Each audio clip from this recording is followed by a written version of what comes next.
On today's show, Laura Heywood interviews Mandy Gonzalez! Hey, everybody!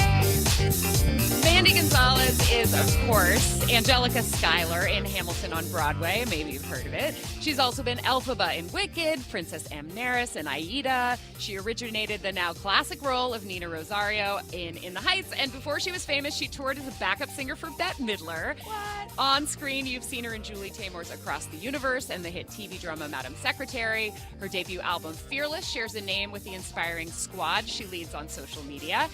And on March 30th, you can see her in concert at the New Jersey Performing Arts Center. She has two shows that night, 6 p.m. and 8:30. I recommend making it a doubleheader and grabbing tickets to both shows, available at Ticketmaster. Mandy's also a mom to a beautiful daughter, a fierce advocate for multiple nonprofits, including UNICEF. And in a few weeks, Mandy will be heading to D.C. to star in the Kennedy Center's production of The Who's Tommy.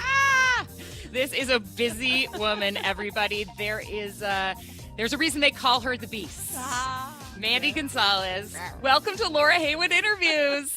Thank you for having me. I'm so thrilled to be here. I am so thrilled that you're here, especially because we are going to talk about fearlessness. Yes. And I'm just ready. at the very beginning of this new radio adventure at DNR Studios. Yeah. And I am facing a lot of my own fears. Of course, which is a good thing. It definitely is. People always think like fearlessness means without fear. Like you have to get rid of fear in order to succeed or to be where you want to be. But really it's accepting the fear and just working through it that allows you to get where you need to go. So I think you're in the right place. Thank you. I think it's always great to get somewhere comfortable and then to take a risk and go to the next place. So this is definitely like being in here. It's so beautiful and like wooden floors. This is definitely the new place. It is. It's fantastic. And I think what a lot of people don't know, especially those who have just found out about DNR Studios from signing up to support me, Right. is that there are 10 other shows on this platform. Right. And so they all come with a subscription. Which So, is amazing. I know. Yeah. It sounds like I'm doing a plug, but I wasn't even really No, intending I mean, to. you had just told me about it, so I'm just kind of learning about it. But I would say that DNR Studios so far is beautiful, and they have really good snacks and and water, which sometimes when you go places, you just do what you do. Yeah, So we've they got make a you full feel comfortable. kitchen. Good. Well, I'm glad you're here, especially on a 2-show day. Yes, definitely. Well, my 2-show day starts early. You know, I'm a mother to a 7-year-old, so my day starts at 6:45. Oh my gosh. And then, so I've had a full day already. So this is really my vocal warm up, which is nice because usually I don't talk very much in the morning. Once I drop my daughter off to school, it's usually just like the gym. So this is a good way to like get going. Oh, good. I didn't know whether you were going to say, like, usually you have to stay on vocal rest because of all those crazy Angelica Schuyler high notes. I know. No, I think vocal rest, that definitely was something that I did before I had a child. And then once you have a child, it's just like, what is that? You know, like she's like, why aren't you talking? Like, what do you mean? So that, you know, it just doesn't happen. You just keep going until you can't go anymore. Well, and didn't you get that Beast nickname because you like didn't show up for a vocal warm up one time and they were like, Yes, not just one time, but that happened during In the Heights. We had vocal warm up very often with Alex Lacamoire, which we still have here at Hamilton, and you know, that's the beauty of working with Alex and that team, is that they make sure that the show that the audience sees is very, very like polished and ready.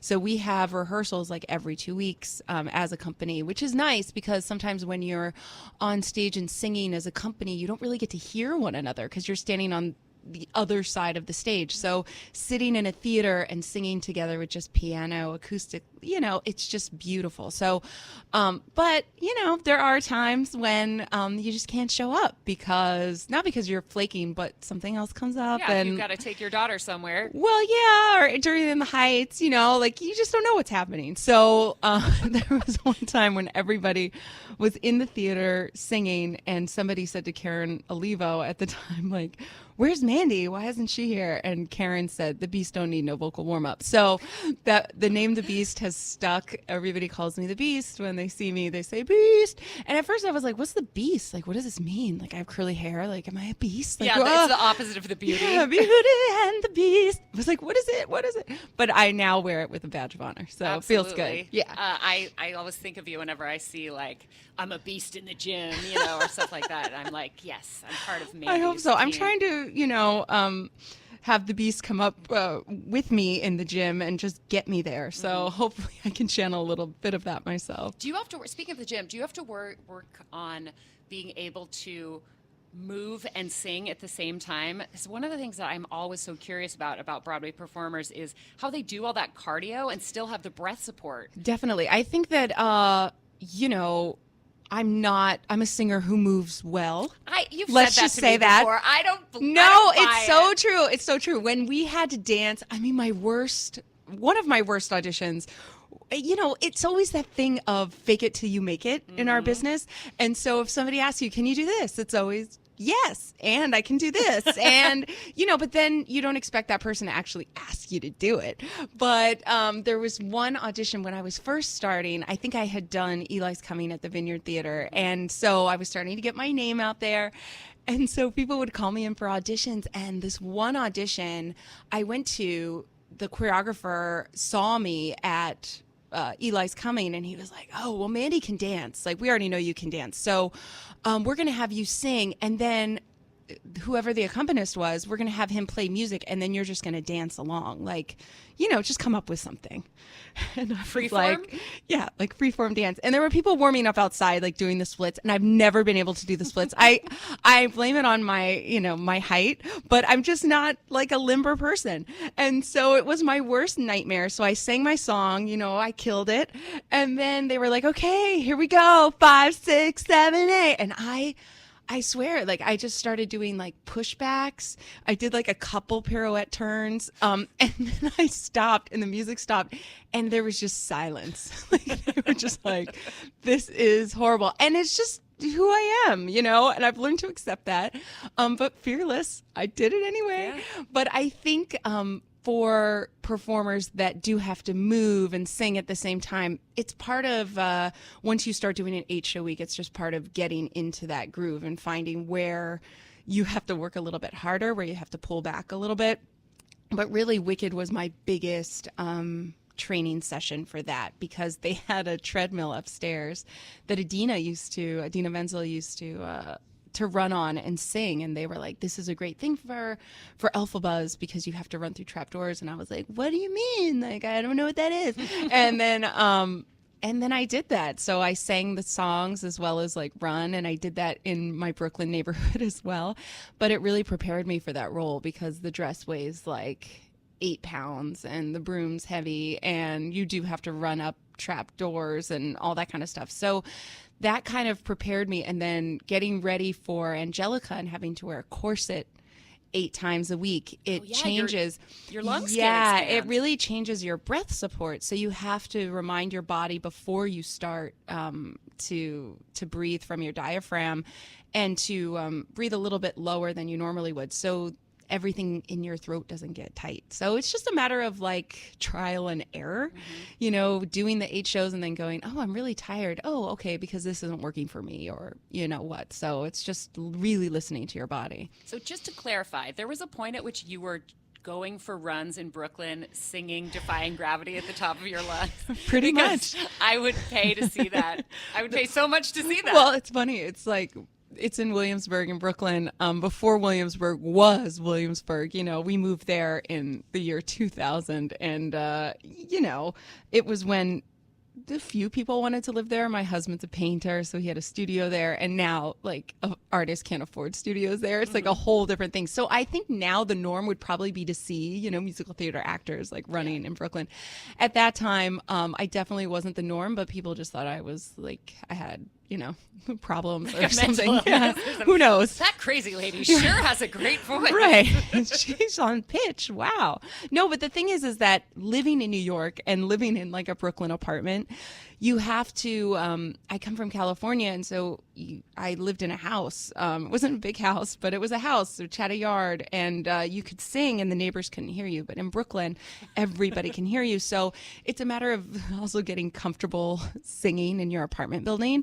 And I used to have this little girl, Lola, who's now in high school, like 17. And, you know, she's been there since we moved there. And she used to sing along with me during my warm-ups. And then she would come out like into the hallway and just start singing Part of Your World, like the beginning. And she'd go, oh, now I sing it low because it's early. But now I see Lola and I'm like, remember when you used to do that? And she's got like purple hair and she's like, no, I don't remember that. I'm like, you were so cute. Okay, well, take care. Oh, man. Yeah. You know, Laura Benanti told me a story about how she grew up on 54th Street and her neighbors would be like, stop singing. You're keeping everybody awake.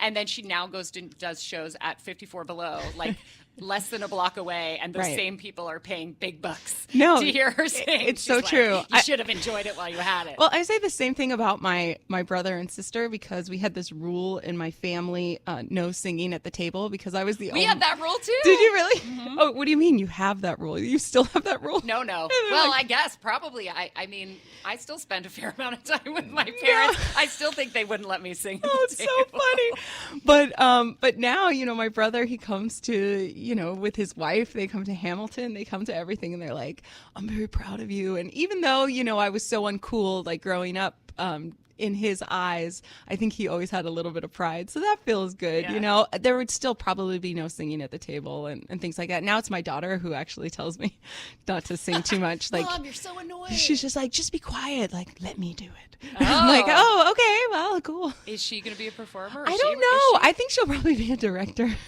She's already directing. Well, she just definitely, and she directs her. You know, she's the only child, so she directs her dolls and her friends, like everybody. But she definitely has a very amazing imagination, and she expresses it so beautifully. And so I just feel like she's going to be a writer, a director, and if she wants to act too, whatever she wants, as long as she's happy. Well, and her dad's a painter. Yes, so maybe she'll have a little of that in her. Well, that's why I was like, well, maybe she'll just be a doctor and like, you know, go against everything. Yeah.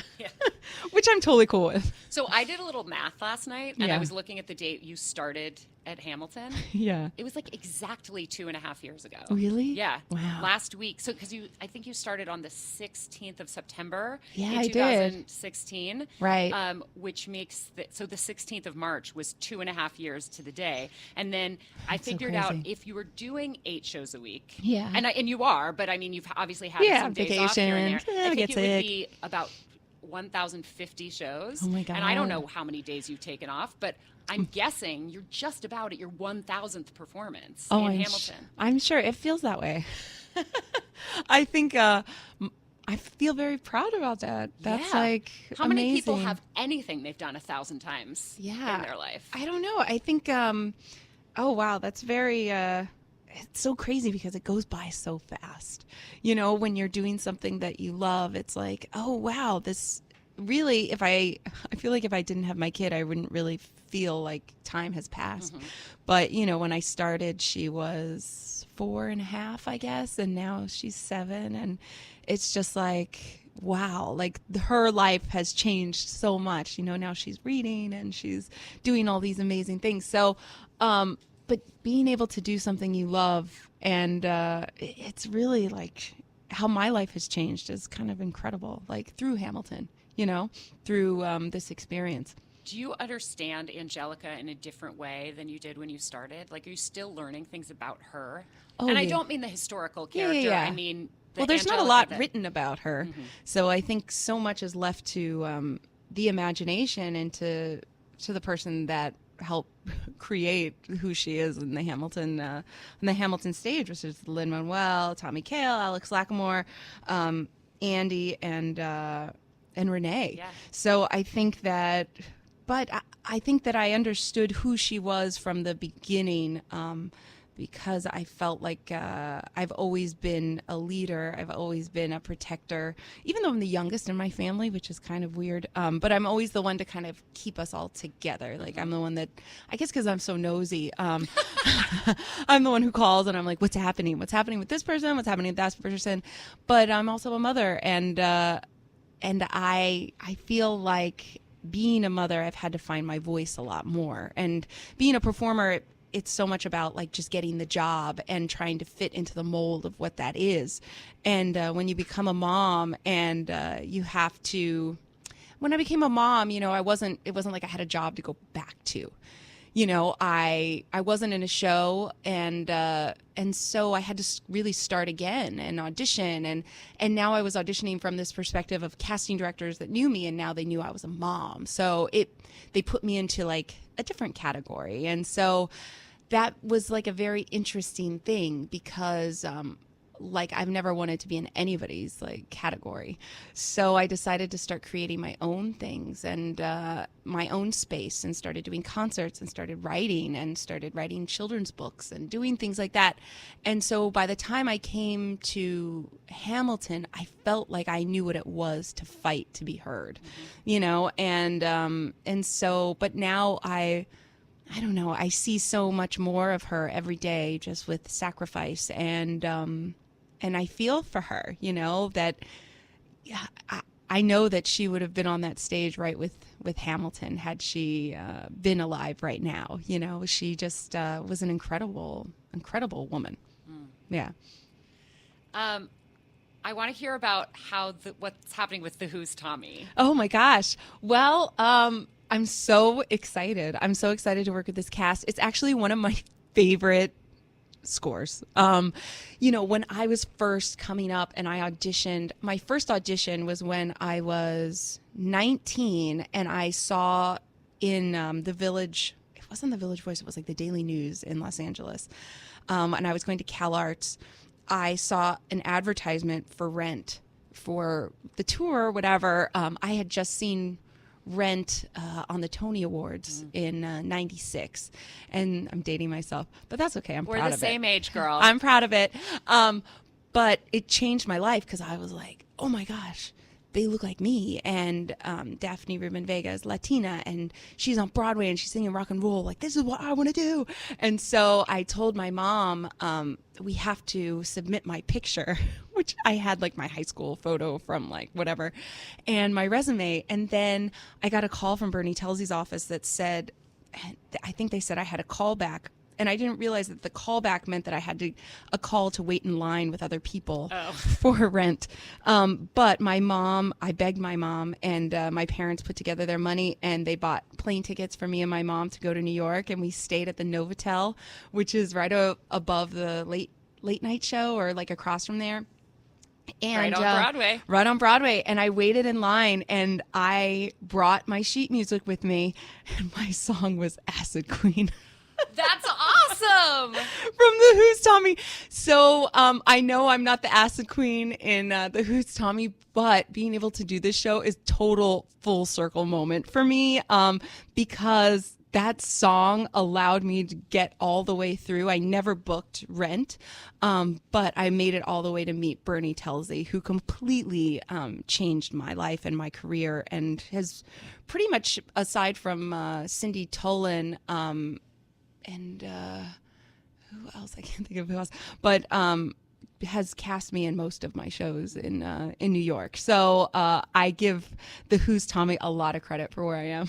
That's amazing. I'm gonna have to find a way to get down there to DC to see it. Oh, you have to come. Days, I know. Like, it's like you and Wes Taylor. I know. And Casey Cott and Christian. Yeah, I can't wait. Christian And Christian and I actually, I don't know if he remembers this, but we did. Okay, so during Aida, when I first started doing Aida, I was a standby for Idina Menzel. And like I said, I was a total Rent head. So, you know, I tried to act very cool around Dee. But that's when I found out people were like, oh, her friends call her Dee. And I was like, oh, right. Hey, Dee. And, you know, all that stuff. But I tried to act really cool around her. And now being somebody who's a lead, standbys don't normally hang out in your dressing room, but I did. I was just like, hey, what's going on? Like, I would just come and like, want to be best friends. Exactly. Like visit her. And she was so nice. She just let me hang out. And I think because I was just like, I just want to know everything about her. And so she had told me at the time, I'm doing this new show, Wicked. She had the script and she was like, but I don't know, it's Warner Brothers. It's a big deal. And, I'm really excited about it. I was like, oh, dear, it's going to be great. You're going to get it. Like, don't worry about it. So then like cut to a few months later, they're doing like the first reading of it in New York City.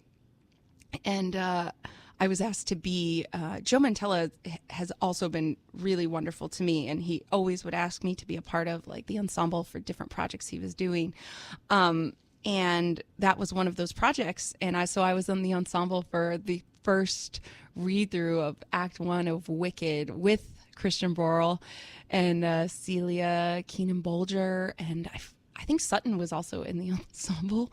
But so this is my first time working with Christian on a lead level. So I'm very excited.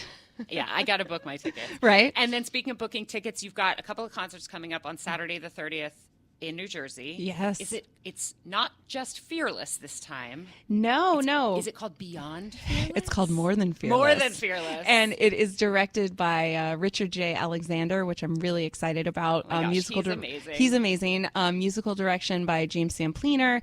It's a whole new show and just kind of going further and further into my love of musical theater. So I'm going to be singing songs that I used to sing with my grandmother in the car when I was 8 years old, like dream roll kind of songs in my little playhouse kind of time on the show. So which will be so great. And my grandma, who's 97, lives in California, but if she could see it, she would be so proud.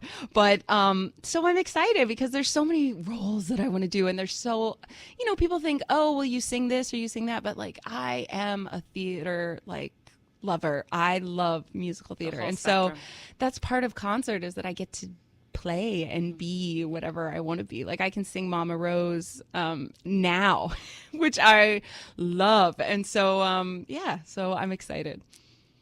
I may have to just travel for that too. I want to see everything you do. And actually, that's a perfect lead into a subject that I am increasingly passionate about, which is the idea that especially people in the public eye, we get used to categorizing them in a certain way. Yeah. And you're the beast. You've got this belt, and Right. people associate you with a certain kind of role. Right. And yet there's so much more to you. For me personally, one of the reasons I called this show Laura Heywood Interviews instead of the Broadway Girl Show is Right. that even though I truly love musical theater and I spend probably 80 hours a week doing some kind of musical theater Right. related stuff, Right. that is not my whole identity. Right. And I, in the intro to this show, I included interviews I've done with Joe Montana, the football player, and Tori Amos, the Grammy-nominated songwriter, Yeah. and a bunch of social media people, and I am always really excited to talk to people about something that their professional categorization or even their branding doesn't touch on, and that's why I created this segment called Yes and. Yes and. Yes and. Yes and. Yes and. Yes and. Yes and. Yes and. So, Mandy Gonzalez, you are a musical theater actress. You are a mom. You have an incredible resume. But what's something that doesn't usually come up in interviews? What would people be surprised to learn about Mandy Gonzalez? I think people would be surprised. I mean, if you've been to my concerts, you know that I love, and you hear me now, I love to talk. The random we should get you a radio show. I know. Random improv is not it's not my weak point. So I love to talk and I love to write. I love to use my imagination and create characters. So I am writing my first book right now, and I'm very excited about it. I love to read. I'm an avid reader, and I love to kind of promote different authors, and that's like a secret passion. And other than that, I am working very hard to be my daughter's Girl Scout leader assistant, troop leader assistant, because I'm not a troop leader yet, because I am a troop leader, but the real troop leader is Mary Kate, and she's kind of amazing. So the furthest I can get is I'm her assistant. So if she needs supplies, like I'm there. But if a child, gets injured or something happens, Mary Kate is there with like the first aid supplies and things like that. But I'm the person that buys those Band-Aids. And, but I am working on getting better at, just thinking ahead and learning how to make knots and learning how to code. We learned how to code the other day in Girl Scouts. That's I was amazing. like, it's so cool. And so just, keeping my mind open to what is possible for Girl Scouts and things like that. So that's my yes and, but the book writing is my real like deep passion. And so I'm really excited about it. So you mentioned children's books earlier. Yes. Is this a children's book? Is this a memoir? This is a children's book. Yeah. So When will it be out? So I'm hoping, I'll have to talk to my agent, but I'm hoping that it will be out this year. So we're just kind of in the mix of it, and I'm really excited about it. It's a fiction book, and it's actually not for young children, but for early readers. So I'm like, I'm writing chapters, and it's very exciting. Does it have to do with fearlessness? Possibly. Last time you told me possibly was when Fearless, the album, was about to come out. Oh, really? And you were like, I'm going to have some songs written by friends. Right. And I said, Is Lin-Manuel? I said, is it the guy on this poster? And pointed to the Hamilton poster. Right. And you were like, possibly. Right, in that exact same tone of voice. That would be so, I feel like it's all possible.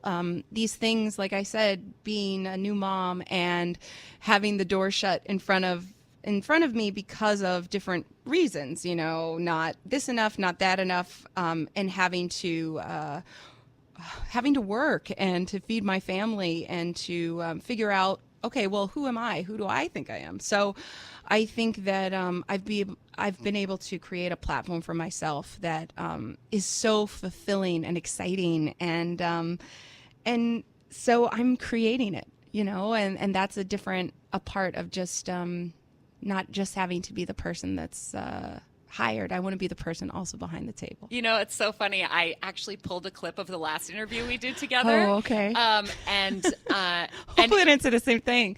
That would be awkward. It's not like you word for word, Right. but it's something that I have kept with me for so long. And this was July of 2017, I think, right before the album came out. Right. But here's how you said it back then. Okay. I don't know if it's about waiting anymore, for that right role, because I find that just kind of, it happens, So the way that I can be proactive is by creating my own opportunities. And I encourage people that want to be actors or singers or whatever in the arts to create their own platform. It's like if you have a love of something and you say, oh, well, nobody's hiring me for this role, so therefore I can't do this. And it's like, well, you have the internet, you have YouTube, you have all these places that you can create your own platform. You can make your own show and connect with people. So for me, that's what it's about, is creating a role for myself in the world where I create more of a connection with people. And look at you now having totally lived up to that.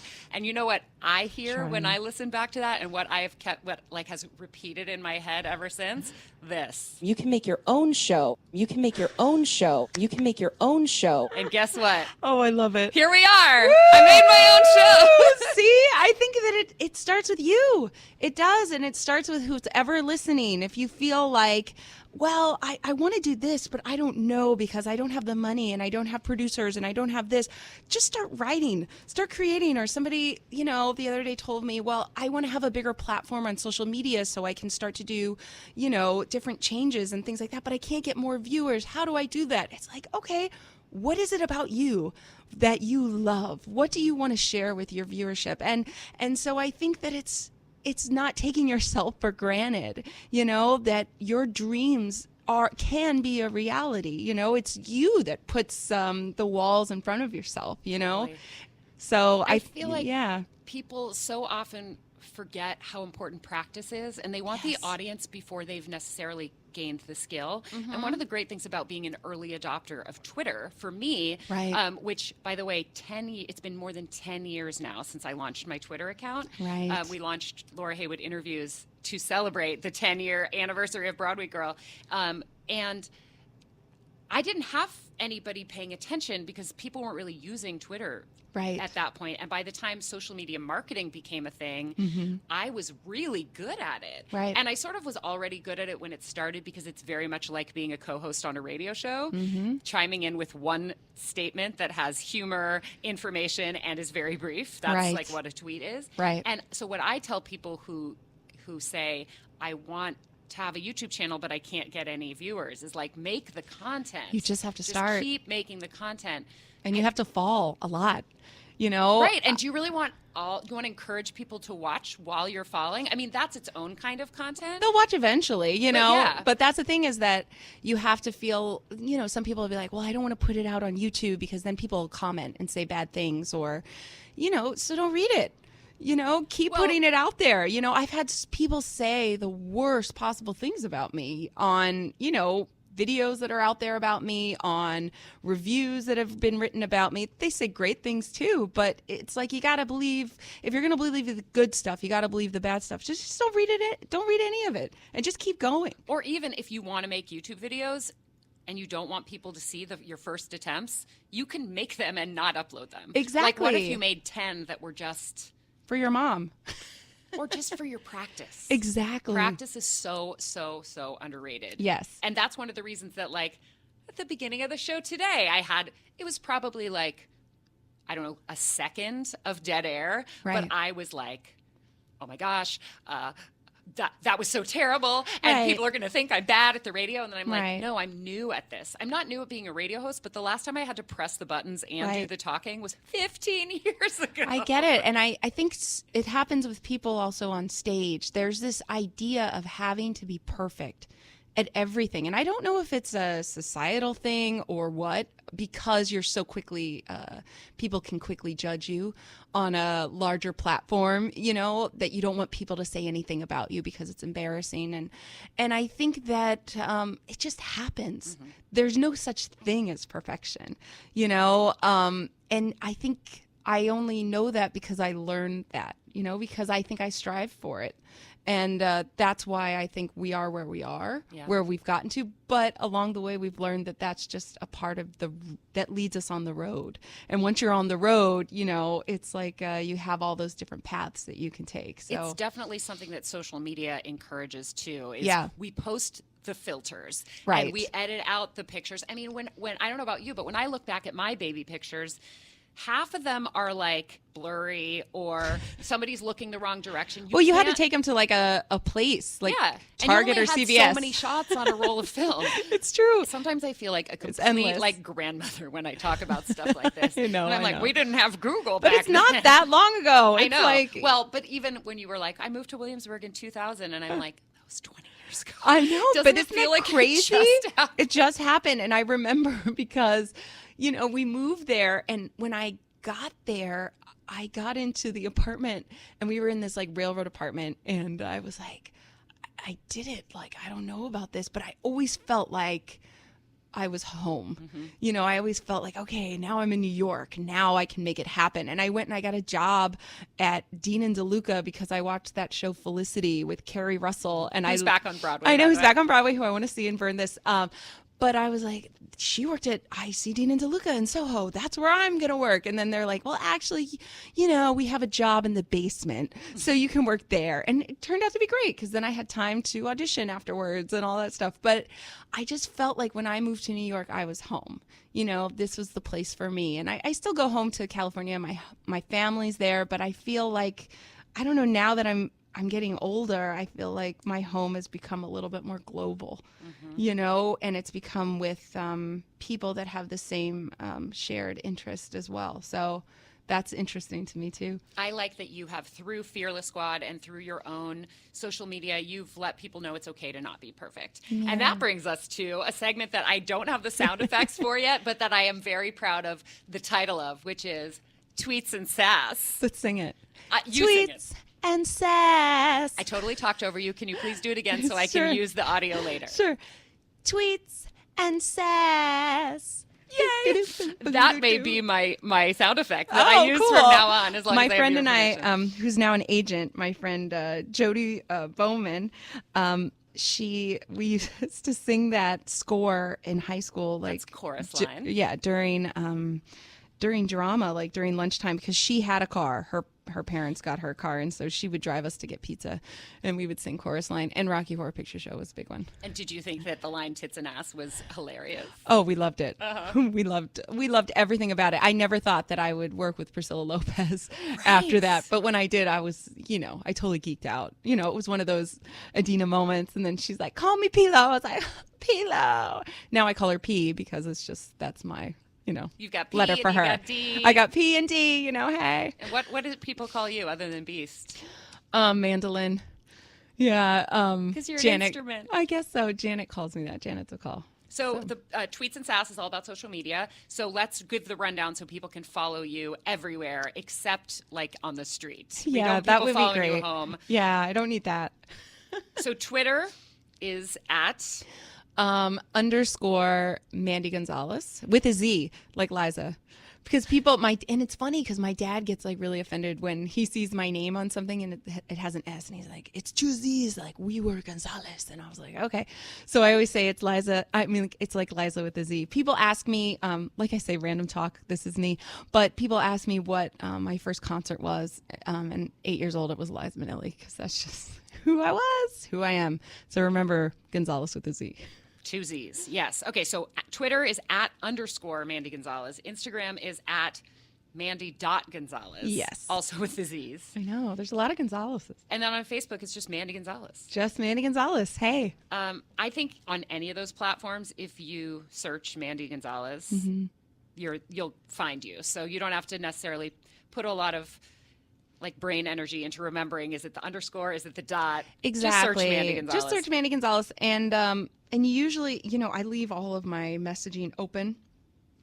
DMs. That's very generous of you. Well, I like to talk. You can hear me, but I like talking with members of my squad, and people are going through different things, and you always think, well, she'll never message me, or she'll never see my video of me singing Breathe, and I always see everything. And also, my dad is now on Facebook as well, so he gets people sending him videos, which he sends to me. So if you also send them to my dad, I will automatically see your videos. So do we want to promote his account? No, I think it's best not to promote my dad's account, because I just never know what's on there. Right. It's pretty G-rated, but you just never know. Oh my Paul gosh. Gonzalez is a very you just never know. Well, now that you've said his full name, people are going to go follow him on social media, and I can't stop it. So. He posts a lot of jokes. Let's just put it like dad that. jokes? Total dad Oh, I love a jokes. good Like dad anything joke. on the Facebook where you're like, I don't know about that. My dad posts it, and then he'll put like an emoji. Like now he knows how to do emojis, so he'll put like a hysterical laughing emoji, and it's really funny. Is he still in Northern California? Yeah, my parents are both. No, they're in Southern California. Oh, His okay. family's in Northern California. Because I'm from Northern California. Yeah, what part? I grew up in Oakland. My parents Oh, still live that's right. in the first house I lived in when I was born. Me too. Isn't that Really? crazy? Yeah. But it's kind of nice, I was just thinking our dads sound very similar, and maybe we should get them together. They should totally get But together. if they're in Was your Southern- dad ever in a band? My dad was an a cappella singer. Oh my God, they could totally sing together. Because my dad was a singer in a band. My dad still sings. In fact, I did a Really? show at 54 Below to celebrate 25 years of Broadway fandom. And my dad flew out for it, and he came up and we sang an encore together. Oh, Yeah. that would be my dream, is to sing with my dad. So I'm hoping one of these shows, like one of these concerts, he'll come out and sing with me. Because he used to be a singer, and then it's a long story, but he went to the war, and then he came back and he stopped singing. So I didn't realize that my dad could sing until like I was older. Really? Yeah. Even and though you were singing. even though I was singing and he played, both my parents played music all the time, and Sundays were our day with my dad because he worked like 3 jobs, my mom also worked. So Sundays she was like, I need a break. And she let him like babysit us, and we would watch Elvis movies. So, I fell in love with Elvis and Elvis 68 Comeback. And I really thought Elvis was like related to us because my dad and Elvis have the same hair. You never know. You I never guess. know. You never know. But then I finally heard him sing, and I was like, oh, wow, this is so cool. So I've only heard him sing 3 times in my life, and my dream would be for him to, like, come up on a concert and sing with me. Can we send him this clip and be like, Paul? Oh, he would love it. He would be like, oh, Mia. And then, it's just a matter of when. Maybe when I do a concert out in LA. How about March 30th at the New Jersey Performing Arts Center? I wish. He's still working. Yeah. So my dad, people are always like, why do you work so hard? And why do you, my mom just retired after 35 years at the school district. And it's like my dad's up at 4 a.m., like walking to the carpool and, working in Los Angeles. And then so I work hard because I come from 2 hardworking parents, and that also they worked hard, but they also love their family like nobody else. I've known some Broadway performers who got special permission to go do certain tour stops on their shows and like switch out with the tour lead. Oh, that would be I awesome. wonder whether, Hamilton's back in San Francisco. Right. I wonder whether you could like switch out with their Angelica and go would do be some amazing. hometown shows. Oh, that would be amazing. Because that's not that far. At least it's a long drive. It's a 6-hour drive. From your mouth to God's ear. That's like a very, that's a great you idea. You need to call company management. Yeah, if you could, Laura, that would be awesome. Okay, I'm just going to write down. I'm going to call company management. Make a call Get for it Mandy. done. Get Paul on Singing with Mandy. Okay, amazing. I love having you here so much. You have made it so easy for me to like. I'm so proud of you, and I'm so proud of this this new show. And you can make your own show. You can make your own show. You've been in my ear the whole time as my inspiration. Because you can, and you're showing people that that it's possible. My friend Jessica Mendoza, who is the first female announcer for baseball on alongside A-Rod, she's doing it too, and to show young women that this is possible and that this is a platform that you can get involved with, that you can create your own. You can create your own job, your own network. And so I think it's about teaching, you don't realize it now because you're so in it, but it's about like that next generation that's coming up that's looking at you and going, oh yeah, I want to do that. Yeah, so just keep going because you're leading a whole squad of people. Here we are. I think what's hard for a lot of people to understand, myself included, is that when we say you can create your own dream job, you can't just create it the second you want it, that there are a lot of sort of zigzaggy ways that you have to travel before you can get from point A to point B. Right. We are so used to hearing and learning that the most direct way from A to B is a straight line. Right. If you go to the right school, if you have this, therefore you can make it. Or they say and that's just not true. Yeah.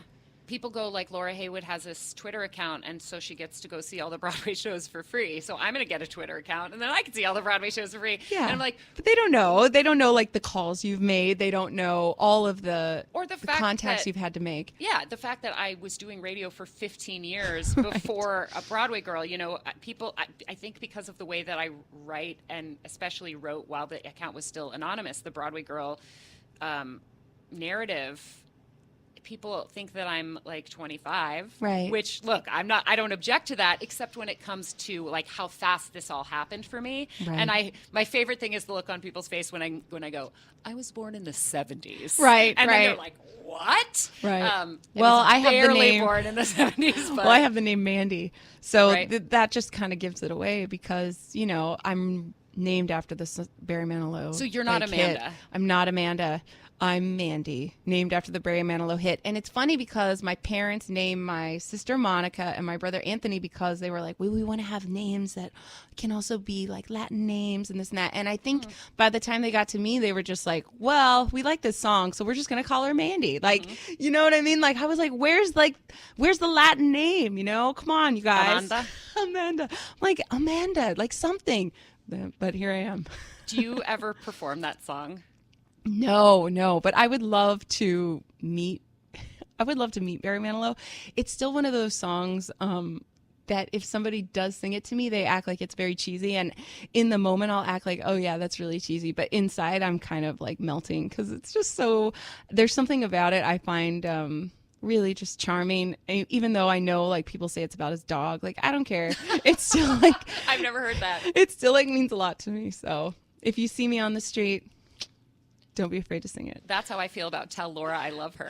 Oh my gosh, I love that song. But see, because it's that thing, it was like yours. Mm-hmm. Are you named after that song? I don't think so. You never but know. okay. I just got goosebumps. Here's what we need to do. Okay. We're going to get my dad and your dad together. Your dad is going to sing Mandy, and my dad is going to sing Tell Laura I Love Her. And we'll get some amazing music director, maybe James Simpliner could do it, to make he a would love it. mashup. Let's do it. And then we'll just sit there and be like, we're not the show today. No. Today it's our dads. It would be so great. It would be so great. And it's like, I don't know. My dad, I just think like, I'm sure your dad is just so like uber proud, My dad does this thing that we call the proud dad nostril flare, where even when he's not doing anything, he's not saying anything, he sits there and his nostrils flare like it's almost the equivalent, the facial equivalent of when his eyes fill with tears. But oh my it's like God. he's breathing so deeply. In fact, this past weekend I saw the debut That's so of cute. the proud Papa Nostril Flare. That's his grandpa name. Oh my My God. niece starred in the West Coast debut of Roald Dahl's The Witches, Oh which my has become a gosh. stage play, and she was the Grand High Witch, so she's like the big star. And I sat your next niece to that my I dad. know? Yeah, my niece Oh my Lindsay. gosh. Yeah, Wow. at the Los Altos Youth Theater. Oh my gosh. Yeah, and so I'm sitting next to my dad looking at him doing this face that I've seen him do about me and my brother and sister our whole lives. And I was like, it's the proud grandpa He nostril just flare can't help now. it. Like he's No. like, don't cry. Don't cry. Yeah, exactly. My dad just collects like playbills. So my dad will come to the theater, and then when he comes on stage afterwards, like he'll be wearing his leather jacket, and inside the coat pockets will be just like tons and tons of playbills that people left on the ground, because he likes to take them to his friends at work, because he always says, Mija, like some people will never go to Broadway. And he has me sign all of them. So he does that, and he collects keychains in New York. And so that's how I'm like, oh, okay. Like my He's a dad's proud. fangirl. He's a total like fandy. Is that what your fans are called? Yes, he's a total fandy, and he's like the ultimate fandy. My mom's like, I'm not getting you any more keychains, like even if she comes by herself, and he's like, come on. But he collects playbills. So it's like, if you see Paul, like hold your playbill. He's coming for it. That reminds me of something that I do on social media.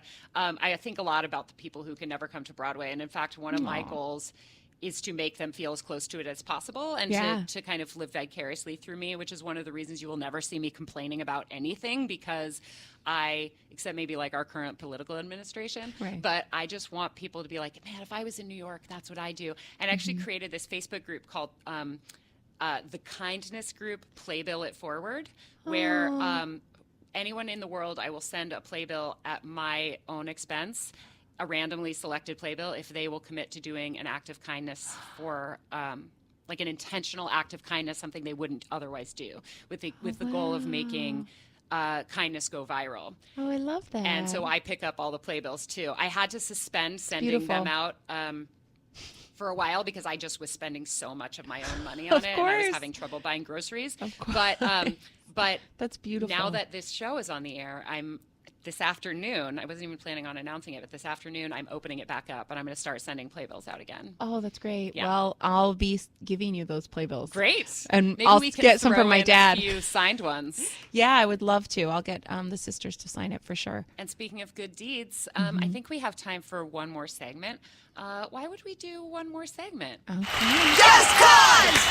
Just cause! Just cause! We're just going to do one more segment, Just Cause, and we're going to use that segment to talk about a very just cause. See the play on words there? Love it. Love it.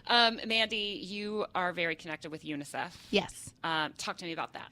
UNICEF USA, I just went to the conference in D.C., and I just, with my Fearless Squad and reaching out to young people all over the world, what's happening right now in the world, what's happening in the States, these young people can't be forgotten. And so I think that they are reaching out to me on a certain level, and UNICEF, they reach out to a much wider level. So being a part of being a small part of that organization, and just learning about all that they're doing all over the world, but also in the USA, has been a complete dream of mine. And the fact that I'm doing it is kind of crazy, but you do learn how fortunate you are in your life. And if you are fortunate, with just health, with just the necessities of having running water.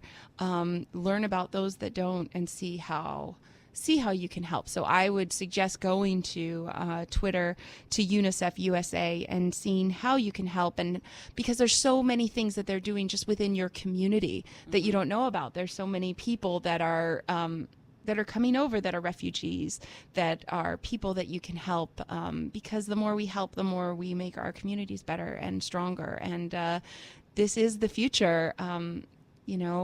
My family came over as migrants, and so I think that's why I have a very strong connection to that, from Mexico. And they came here and they never looked for any handout. They worked in the fields picking. So they picked oranges and grapes and peaches and anything. They traveled around the United States. My abuelito, he couldn't drive. He had to learn how to drive just to get from place to place. But they were hard workers and they sacrificed. And then when my grandparents came too old to work in the fields, they worked at a home for the mentally challenged adults, helping them with their daily lives. My abuelito just passed away. My grandmother passed away 2 years ago. And so I think their legacy is left with us, to not forget those that are coming over right now that need extra help. Maybe it's just they need a lunch, or they need somebody to help them find a better way to get to education. So so that's my passion. You recorded a song called Line in the Sand for I did. UNICEF, and I created a little bit.ly so people can find it. So you can watch the video of Mandy's song Line in the Sand at bit.ly/Mandy UNICEF song. All one word. Thank you. And I know that you're also, I don't know whether you actually went down there to do this, but there was this incredible project called Fandango at the Wall. Yes, it's a project that happens at the Wall every year. It's a fiesta.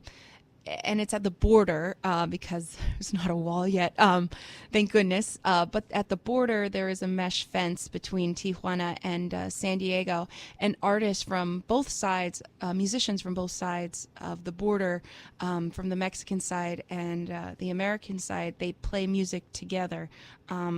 Because with music there are no borders, and it's really beautiful. There's dancing, there's food, there's families, and some families go that see family that they don't get to see on a regular basis, and that's like their one time a year where they get to celebrate together. But there were these three brothers that play violin, and two of them have a green card and one of them doesn't. So two brothers were on the other side of the border in Mexico, and one stayed on the American side, but they all played their trio together, and the Villalobos brothers. And it's really just beautiful because you see this fence and it's just eroded because of the sea that's right there. And it's just, it's beautiful. So it's a way to connect. Well, I encourage everyone to go to unicef.org. That's unicef.org to find out more. That's Mandy's Just Cause, and I am thrilled to be able to help amplify the cause. Thank you, Laura. And amplify your voice. Your voice can also be heard in concert March 30th at New Jersey Performing Arts Center. Tickets available at Ticketmaster. You can see Mandy 8 times a week in Hamilton on Broadway. There's an online lottery through the Hamilton app, so don't worry if you're having trouble affording those tickets. Kennedy Center, The Who's Tommy in late April. And of course, follow her on all the social media. Just search Mandy Gonzalez. You'll find it. Thank you so much for being here, Mandy. And thanks to everybody who joined us to listen. This is my new labor of love. It is an experiment. We're seeing how it goes. And I appreciate your patience with me as it, moves forward. Subscribe and you can listen live Monday and Wednesday, noon to 1 Eastern on dnrstudios.com/Laura to get every episode a week early. If you're listening via podcast, please rate, review it, and share it. And remember that you also get over 100 hours of additional content with your subscription at DNR Studios. So you can check out Derek and Romaine, The Taylor Strucker Show, I Love My Wife, Happy Campers, lots more. Follow me on all the social media at BroadwayGirlNYC. And we'll see you next time on Laura Heywood Interviews.